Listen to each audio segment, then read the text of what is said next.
Praise Lord hallelujah. सभी मसीह भाई बहनों को जय मसीह की। ईश्वर का वचन कहता है जो कुछ हुआ वह फिर होगा और जो कुछ बन चुका वह फिर बनाया जाएगा और सूर्य के नीचे कोई बात नहीं है। वचनों का अर्थात है परमेश्वर कहता है जो कुछ बन चुका है वह फिर बनाया जाएगा, यानी कि जो कुछ अभी तक नहीं हुआ फिर भी होगा। सूर्य के नीचे जो कुछ नहीं बनाया जाता है वह भी होगा, जो बना चुका फिर बनाया भी जाएगा।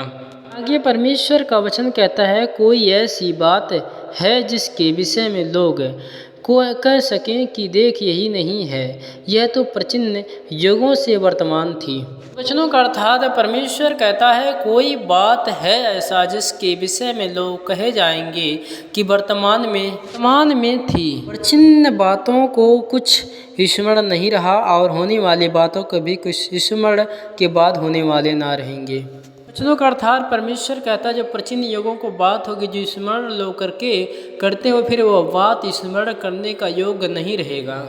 आगे परमेश्वर का वचन कहता है मैं उपदेशक यरूशलेम इसराइल का राजा था। मैंने अपने मन में लगाया कि जो कुछ सूर्य के नीचे किया जाता उसके भेद बुद्धि से सोच समझ कर मालूम करूं। यह बड़ा दुख का काम जो परमेश्वर ने मनुष्यों के लिए ठहराया उससे क्या वह लोग में है। अर्थात उपदेशक राजा यरूशलेम में अपनी मन लगाकर बुद्धियों से सोचा विचारा कि मैं इन सारे मनुष्यों को जो धरती पर मन लगाकर परिश्रम करते उससे क्या लाभ प्राप्त होते, यानी कि जो मनुष्य धरती पर मन लगाकर अपने खाने पीने की चीज़ों को तमाम चीज़ों के लिए परिश्रम करते हैं उसे क्या लाभ प्राप्त होते उसे बुद्धि से भेद को जानूं। ये परमेश्वर का वचन कहता है मैंने उसके सब कामों को देखा जो सूर्य के नीचे किए जाते हैं, देखा कि सब कुछ व्यर्थ मने वायु पड़ने हैं। वचनों का अर्थात मनुष्य जो धरती पर मन लगाकर रात दिन परिश्रम करता है सब कुछ व्यर्थ है, यानी कि अच्छा नहीं है। आगे परमेश्वर का वचन का जो टेढ़ा वह सीधा नहीं हो सकता और जो नहीं है वह फिर निगल नहीं जा सकता। अर्थात जो टेढ़ा है कभी सीधा नहीं हो सकता, जो गिना नहीं वह गिना नहीं जा सकता।